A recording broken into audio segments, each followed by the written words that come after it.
Queridos amigos, bienvenidos una vez más a su programa donde Dios llora.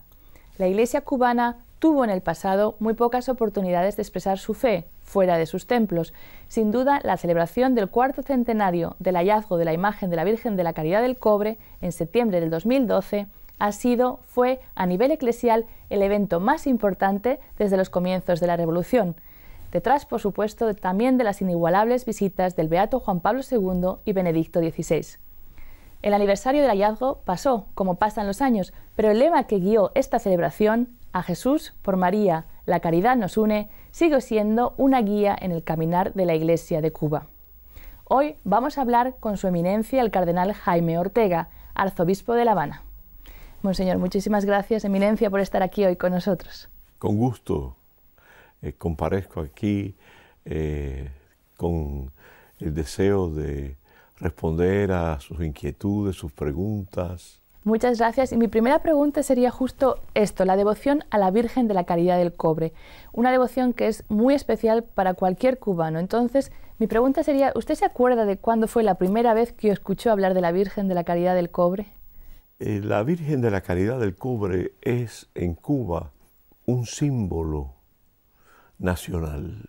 De modo que desde que somos niños, junto a la bandera del país, al escudo de la nación, al himno nacional, aparece siempre de algún modo en nuestro imaginario la Virgen de la Caridad como algo nuestro, evidentemente mencionada en nuestras familias, por abuelas, por madres, pero también por hombres, por padres, por abuelos, por aquellos que de algún modo llevan la vida de la nación, personas de un cierto nivel cultural, historiadores, harán siempre referencia a la Virgen de la Caridad, sea con una fe religiosa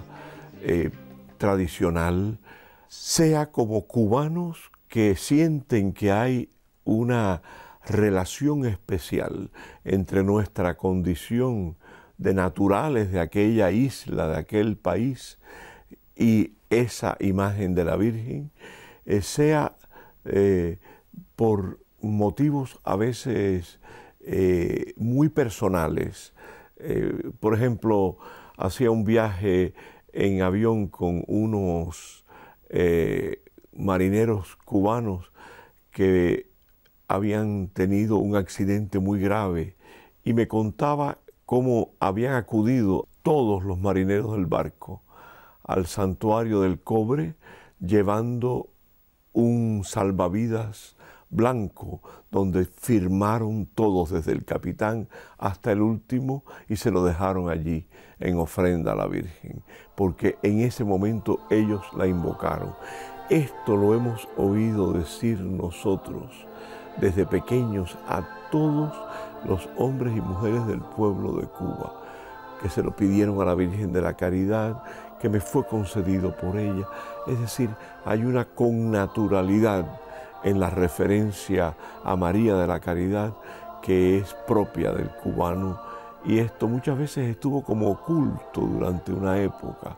Los momentos más difíciles, aquellos al inicio de la Revolución, donde tantas tensiones hubo y la Iglesia quedó como muy silenciada, y el cristiano católico muchas veces más que nada disimuló su fe, no la perdió. Yo la decía así, lo decía así en La Habana, predicando muchas veces en las calles, en las plazas, en este momento maravilloso que fue la peregrinación de la Virgen que llamamos Mambisa, aquella que acompañó a los soldados cubanos que pelearon durante la guerra.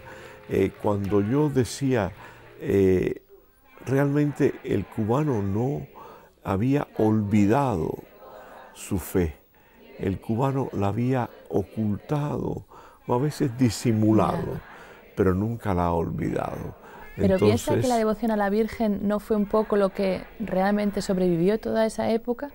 Sobrevivió, pero sin dejar de sufrir también esa especie de silencio pudoroso que se produce no solamente en lugares donde se hace como una inducción formal del ateísmo, sino también en el mundo secularizado de hoy, donde hay un silencio pudoroso acerca de nuestras devociones, de nuestra fe sencilla, de nuestra condición de cristianos. Esto es lamentable hoy en países realmente de larga tradición cristiana y de fe vivida, testimoniada por santos a través de los siglos. Es decir, que sí, siempre para la Iglesia hay momentos en los cuales es necesario quizás renovar y revivir y relanzar, que es lo que está pidiendo hoy la Iglesia Universal, lo pedía el Papa Benedicto, esta nueva evangelización. Y lo pide el Papa Francisco con cada uno de sus gestos. Y también es un momento quizá de estas tradiciones que existen o que han sobrevivido, volver a las raíces de lo que realmente teológicamente dijéramos también significan, porque claro, es una pregunta, a veces se queda todo en folclore o un poco ya distorsionado. Y por eso quería volver al lema del aniversario que hubo, ¿no? A Jesús por María. ¿Cómo ha sido la relación para volver a evangelizar? Sí. Importante la predicación, la oportunidad que como obispo tuve yo, quizás pocos obispos la hayan tenido en el mundo. Yo predicaba a veces 4 o 5 veces al día, ya la voz me faltaba al final, en parques, en lugares, en hospitales, en la cárcel, a tantos lugares a donde fue la imagen de la Virgen. Y yo creo que lo que hay que hacer en esos momentos es decir, ¿quién es María? Porque ¿a quién lleva ella en sus brazos? Nos inspirábamos en su imagen. Nos trae a Jesús, que fue concebido en su seno virginal, es decir, que por obra del Espíritu Santo ella trajo al Hijo de Dios hecho hombre, y que nosotros creemos que ese Dios de cielo y tierra vino y está con nosotros hecho hombre después de pasar por la cruz y de resucitar. Hay que decir el querigma completo, el anuncio en ese momento, pero no era extraño el anuncio para la gente. No había rechazo en las caras, había recuerdo, había conocimiento adquirido antes en las personas que encontraban completamente claro aquel mensaje y no esperaban otra cosa de nosotros. No podíamos y no se puede disminuir ante el pueblo sencillo aún la claridad y la verdad del cristianismo con su luz, porque en último término a eso nos toca a nosotros hacerlo. El resto lo hace el Espíritu Santo en cada uno de los que están allí. ¿Piensa usted que el aniversario ha sido como un renacer también a la práctica, dijéramos, más activa de la fe? ¿Ha visto usted también quizá una influencia en las celebraciones litúrgicas, en el recibimiento de los sacramentos? Sí, sí. Sí, como lo fue la visita del Papa Juan Pablo II, que fue el primer momento quizás de descubrimiento de que la Iglesia estaba viva y presente, descubrimiento por el mismo pueblo de Cuba. ¿Cómo fue, ¿no? Cuando de repente tantísima gente... Cuando tanta gente cantó, expresó su fe y pronunció el sí creo en las preguntas en la Plaza de la Revolución. Un coro de casi 1 millón de voces que a la pregunta que hacía yo sobre el credo en el momento de la profesión de fe, dijo aquella gente con tanta fuerza algún cardenal me ha dicho, aquel momento yo estaba en Cuba y no lo podré olvidar. Claro, todo esto deja una huella que mantiene viva la Iglesia. Hay características de los pueblos como el nuestro, latinoamericanos, de tener más receptividad y mostrar más la fe en los momentos de grandes celebraciones anuales, Navidad, Semana Santa, fiestas patronales, devociones, santuarios, etc.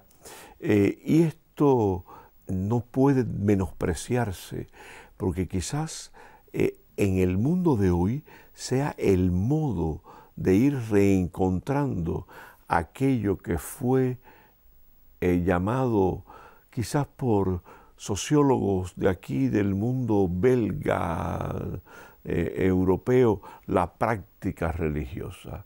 Me parece que esto de que si el país es practicante, de que si tenemos tantos que vayan a la misa dominical, yo creo que a veces cuando uno piensa en una diócesis como la mía, 3 millones de habitantes, y yo pienso que pueden ir a la misa semanal, puesto que en las casas de oración, en pequeñas capillas, celebramos un viernes, un sábado. Hay sacerdotes que celebran en algunas diócesis de Cuba, misioneros, que celebran la misa del domingo la semana entera, porque celebran la misma liturgia el lunes, el martes, para poder atender todos esos lugares. Bueno, si sumamos eso, dijéramos en mi diócesis, 3 millones de habitantes, y uno puede decir, bueno, cada domingo entre 55.000 y 60.000 personas van a misa.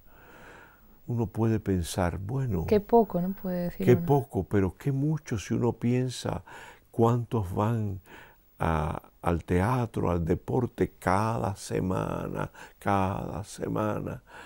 ¿A qué otra realidad se le da esa asiduidad en ese número? Claro, porque me está diciendo que... Fuera de la iglesia. Claro. No creo que en ningún... Y en todos los países es lo mismo. Cuando uno dice, ha disminuido mucho la práctica en España, etc. Pero tantos millones van cada domingo a la misa.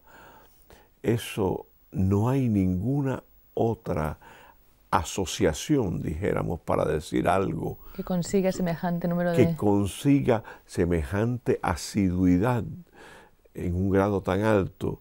Y estamos en un mundo muy difícil, donde, sin embargo, si en un concierto de rock se hace una gran manifestación de juventud o de pueblo, pero es una vez, que sí, como también se hace una jornada mundial de la juventud, como se hace, yo tengo un santuario en La Habana, que es de San Lázaro, sí, por donde pueden pasar en los días de la fiesta del santo, porque comienza a adelantarse la gente para no tener esa multitud que impide llegar hasta donde quieren y llevar sus flores y hacer sus oraciones. Y comienza y termina antes, y comienza antes y termina después de la fiesta. Pero el paso de las personas por allí son de 300.000, 400.000 personas. Entonces, la fe religiosa se puede contar a partir de la misa dominical, sí, como con más compromiso y más profundidad, pero esa fe popular debe ser alimentada, formada, orientada, purificada muchas veces, para que de ahí van surgiendo esos nuevos cristianos que, pensando en Cuba, en el éxodo tan grande que hay, si no hubiera sido que surgen nuevos cristianos, nuestra iglesia hoy tiene en su casi totalidad unos fieles que llegaron a ella hace 10 años o 15 años. ¿Hay muchos nuevos movimientos o son gente que ha vuelto a reencontrar la fe?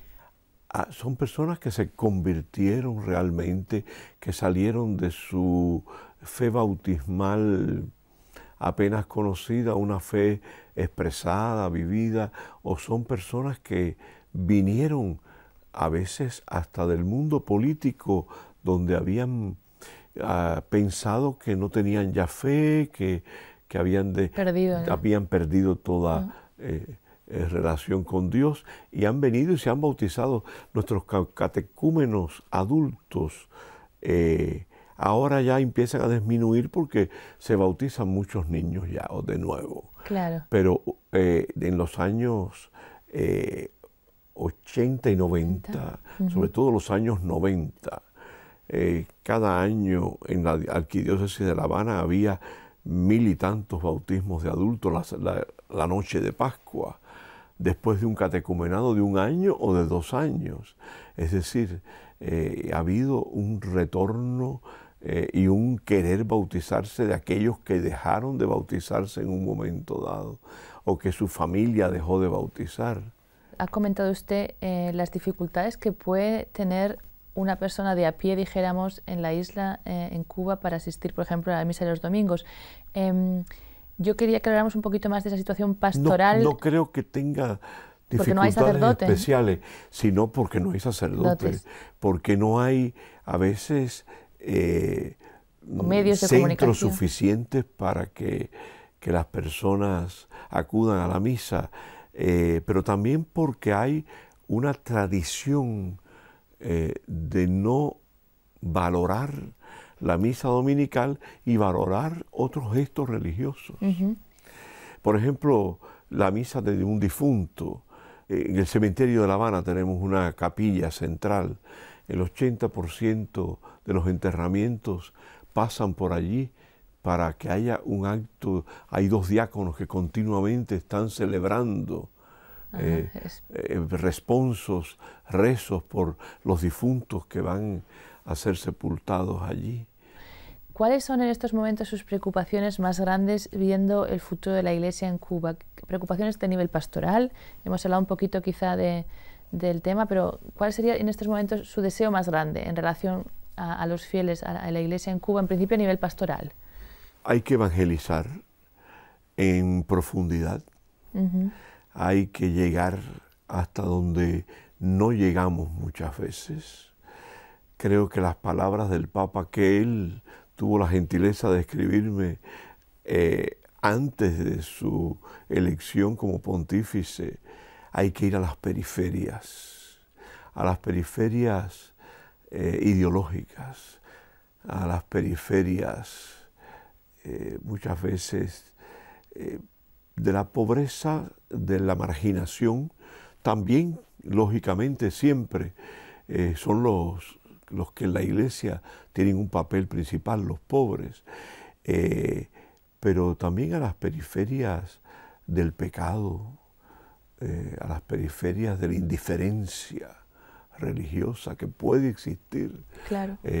Todo eso, todo ese mundo de la cultura, donde nace una cultura a veces global, casi electrónica, donde la gente se sumerge en un mundo muy, no solamente individual, sino tremendamente subjetivo y arreglado, organizado para sí, por sí mismo. Se construye su mundo. Construyen su mundo. Entonces, la Iglesia tiene que estar muy atenta. Esa preocupación es universal. Los jóvenes cubanos hoy, ¿qué problemas tienen? Los mismos de todos los jóvenes del mundo.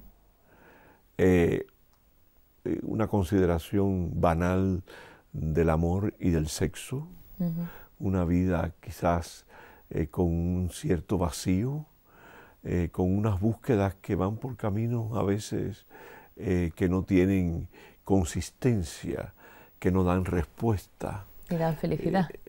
Unas búsquedas de sentido a la vida muchas veces. Todo esto lo hay entre nosotros y es una nueva realidad a la cual que nos preocupa a todos, nos preocupa a todos. Y me decía que a nivel social también le preocupa especialmente un tema que quizá uno no lo piensa cuando piensa en Cuba, piensa quizá en las playas, las palmeras, la gente tan simpática que hay, que es la ancianidad, la edad del pueblo sí. cubano. Sí, tenemos este problema, una baja natalidad por una parte y una vida prolongada por otra, debido a los cuidados de salud, al acceso a la medicina que fácilmente tienen todos, etc. Pues sí, hay muchos ancianos.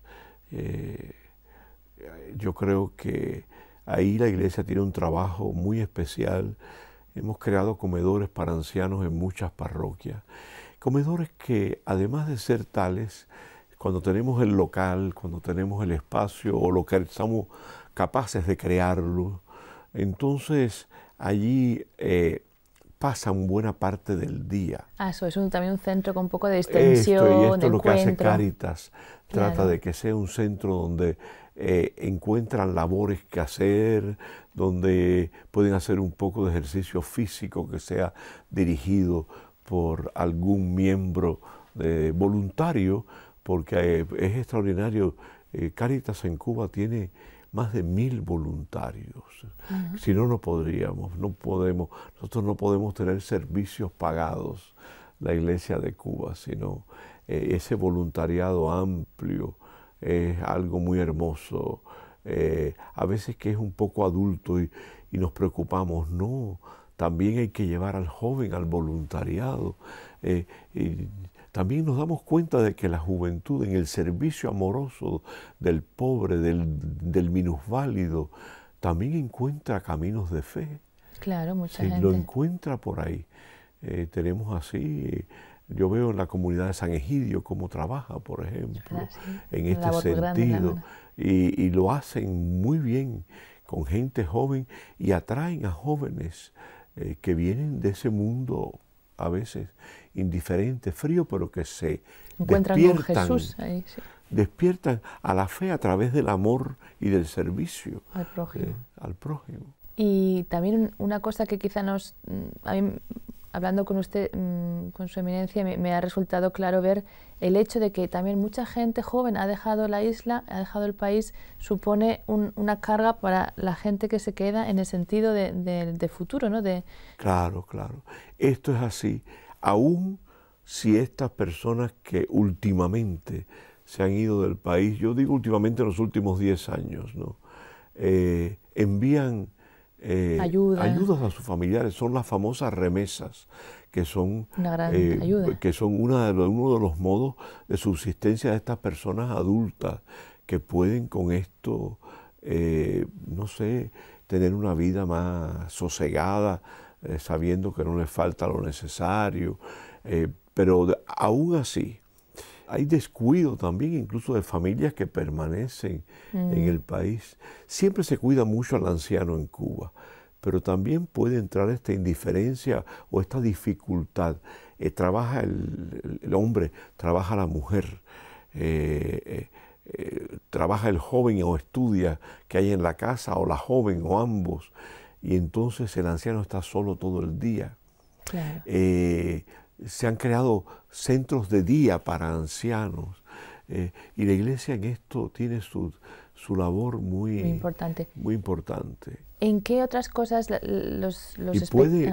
en esto tenemos ayudas de distintas organizaciones? Iglesia Necesitada nos ha ayudado para muchas de estas realidades, tanto aquellas que tienden a la evangelización en el sentido más estricto, como poder reparar una pequeña capilla que está en el campo y que es necesaria para que la gente se reúna allí, como ayudar a estos comedores de ancianos, como otros tipos de ayuda en el orden, sea evangelizador, sea caritativo.